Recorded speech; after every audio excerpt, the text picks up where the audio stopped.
क्या ये माना जाए कि सरकार इन बुजुर्गों की बातों को बिल्कुल सिरे से खारिज कर दिया है? क्या ये माना जाए कि वो बुजुर्ग जो महाराष्ट्र से लेकर तमाम देश के कोने कोने से यहाँ पर दिल्ली में आए, एक बार फिर वो उग्र होने को मजबूर हो जाएंगे? क्या ये बोला जाए कि जिन बुजुर्गों को बुढ़ापे में एक सहारा चाहिए था, आज उनको वो बुढ़ापे का सहारा छीन लिया गया?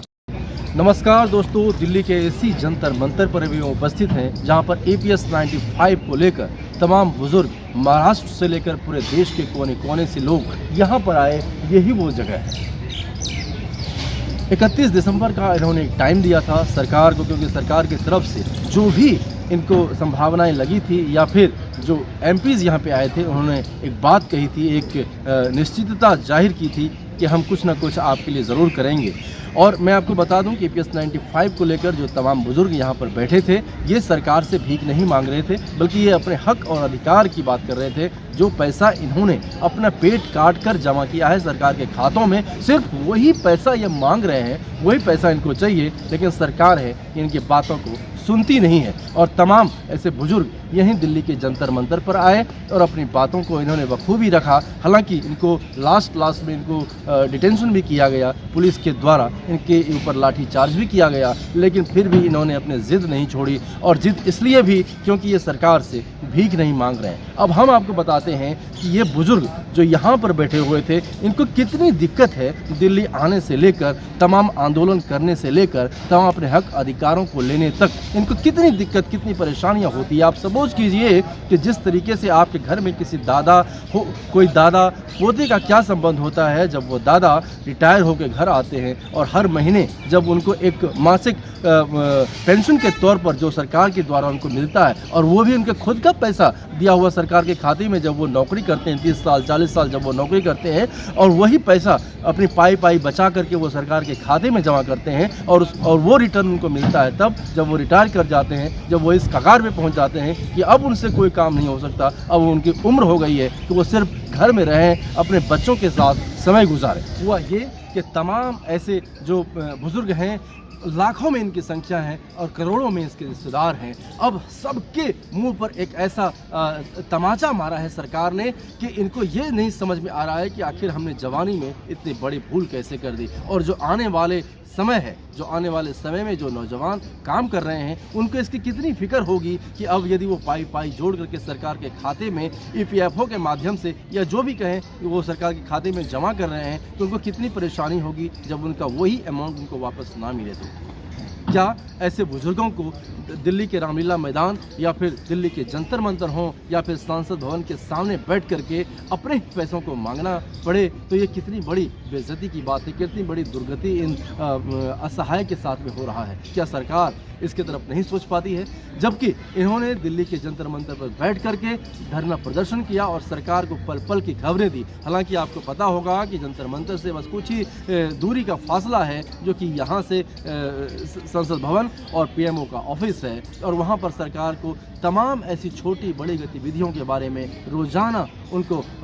जानकारियाँ पड़ती है। लेकिन क्या ऐसे बुजुर्गों के प्रति उनका कोई दायित्व नहीं बनता? क्या बुजुर्गों को भूल गए हैं वो? तमाम ऐसे वीडियोस भी मैंने आपको दिखाए हैं, तमाम ऐसे लोगों से बातचीत करके भी उनके मन में क्या है, क्या वो सरकार के प्रति क्या सोचते हैं, क्या उनको लगता है। या जब 2014 में मोदी सरकार आई थी तो उनको कितनी बड़ी उम्मीद जगी थी कि सरकार कुछ ना कुछ हमारे साथ में करेगा। और मैं आपको बता दूँ, ये आंदोलन उनका आज से नहीं है, बल्कि 9-10 साल से है, और 9-10 साल से अपने ही हक अधिकार के लिए वो बैठे हुए हैं। अपने ही हक और अधिकार के लिए वो तमाम ऐसे मंत्री विधायकों से भी मिल चुके हैं। 2-3 बार राजनाथ सिंह से उनकी मीटिंग हो चुकी है, कई बार PM से भी उनकी मुलाकात हो चुकी है, हेमा मालिनी जो सांसद हैं उनसे भी उनकी मुलाकात हो चुकी है, लेकिन इस पर कोई भी निर्णय सरकार अभी तक कर पाने में सक्षम नहीं हो पाई। इसका क्या नतीजा हो सकता है आप समझ सकते हैं, क्योंकि इस बार जो हमने यहाँ पर आंदोलन देखा है, ये बहुत ही उग्र आंदोलन में तब्दील होने वाला था। हालांकि बुजुर्गों ने अपने सूझबूझ बताई, और कई बुजुर्ग तो ऐसे थे कि जिन्होंने जो बोलते बोलते फबक के वो रोने लगे, और रोते रोते अपनी जो आप बीती सुनाई उन्हें, यदि आप वो सुनेंगे तो आप भी रो देंगे। मैं तमाम दर्शकों से ये गुजारिश करना चाहता हूँ कि EPFO का जितना हो सके आप लोग ये समझिए कि जो EPS 95 के लोग हैं, जो इस तरीके से धरना पर बैठे हुए हैं, इनके मन में कितनी ग्लानि हो रही होगी। और तमाम ऐसे इंटरव्यूज़ में इन्होंने बताया भी है कि जब हमसे छोटे जब किसी का बर्थडे आता है या कोई ऐसे शुभ दिन आता है, जैसे कि हमें लगता है कि हम बड़े होने के नाते उनको कुछ ना कुछ दें, तो हमारे पास कुछ नहीं होता है। इवन कि हमारा जो हाथ है, जो 30-40 साल हमने काम किया है, आज हमारा हालात ये हो गया है कि उनको देने के लिए हमें 100 रुपये भी नहीं होते हैं। अब आप फ़र्ज़ कीजिए यदि 700, 800 या 1000 या 1200 रुपये किसी को पेंशन के तौर पर मिल रहा है, तो किस तरीके से वो प्राणी अपना जीवन गुजर बसर करेगा। और ऐसे में क्या वो अपनी दिनचर्या को शामिल कर पाएंगे, क्या वो खुशियों में शरीक हो पाएंगे, क्या वो तमाम ऐसी छोटी बड़ी चीज़ों को मिस नहीं करते होंगे। देखिए, हर किसी के घर में कोई ना कोई बुज़ुर्ग ज़रूर है, एक ना एक बुज़ुर्ग होता है, और कहते हैं कि बुज़ुर्गों के बिना घर जो है वो अधूरा अधूरा सा होता है। तो बुज़ुर्गों में कितनी ग्लानि हो रही होगी। मैं जब ये रिपोर्ट कर रहा हूँ, जब मैं आपको बता रहा हूँ, तो मुझे कितनी ग्लानि हो रही है कि अपने ही बुज़ुर्गों के प्रति हम किस तरीके से बात कर रहे हैं। जिस बुज़ुर्गों को हमने देते हुए देखा है, आज दोनों हाथ पसारे वो खड़े हैं, बैठे हुए हैं कि उनको कुछ पैसा मिल जाए, वो सरकार से उनको कुछ पैसा मिल जाए, जिससे कि वो अपना दिनचर्या सुधारे, और जो उनका इमेज है, जिस तरीके से वो समाज में या घर में जो अपना एक इमेज बनाए हुए हैं, उस इमेज पे कभी दाग ना लगे, धब्बा ना लगे, इसी को लेकर के, और वो अपने ही पैसों को मांगने के लिए सरकार से अपने पैसे, अपने जमा किए हुए पैसों को मांगने के लिए दिल्ली के जंतर मंतर पे आए, और यहाँ पर आकर बुजुर्गों ने जो जो बातें कही, मैं आपको बताना चाहूँगा कि जिस तरीके से बुजुर्ग ने एकदम शांतिपूर्वक तरीके से यहाँ पर आंदोलन किया, और अंत में जब वो यहाँ से जा रहे थे, हालांकि कुछ MPs भी यहाँ पे आए, और उन्हें MPs ने उनको ये आश्वासन दिया कि हम ज़रूर संसद में जा कर के अपनी बात को कहेंगे। तो इनको एक दिलासा हुई, इनको खुशी हुआ कि कहीं ना कहीं हमारी बातों को सुनी जा रही है, हमारी बात को सुनी जाएगी। लेकिन जो पेंशनर्स थे, इन्होंने भी इनको अल्टीमेटम दिया था कि हम 31 दिसंबर तक, यानी 31 दिसंबर 2023 तक हम आपको स्वीकृति करने का वो करते हैं कि आप 31 दिसंबर तक हमारी बात को सुन लीजिए और 1 जनवरी से इसको इम्प्लीमेंट कर दीजिए, ताकि हमें वो पैसा मिल जाए। आज देखिए, आज 2 जनवरी का वक्त है। 2 जनवरी का ऐसा वक्त है जब मैं इसी धरना स्थल पर खड़े होकर आपके लिए ये वीडियो बना रहा हूँ, और मैं आपको बता रहा हूँ कि क्या उनके जो वादे हैं, जो उन्होंने सरकार से विश्वास किया था, क्या सरकार ने उसके साथ में विश्वासघात किया है। क्या ये माना जाए कि सरकार इन बुज़ुर्गों की बातों को बिल्कुल सिरे से खारिज कर दिया है। क्या ये माना जाए कि वो बुज़ुर्ग जो महाराष्ट्र से लेकर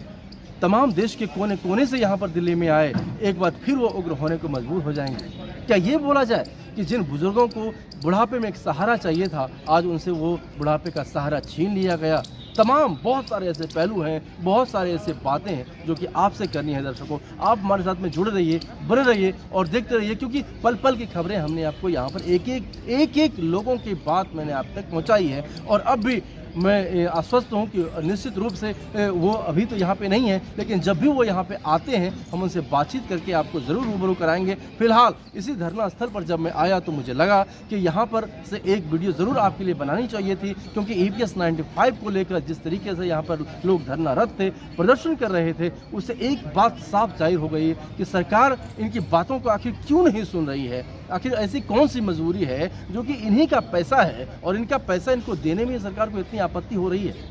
अब आप समझिए, हमारे बुजुर्गों का यदि अपमान होगा तो क्या देश का सम्मान हो पाएगा।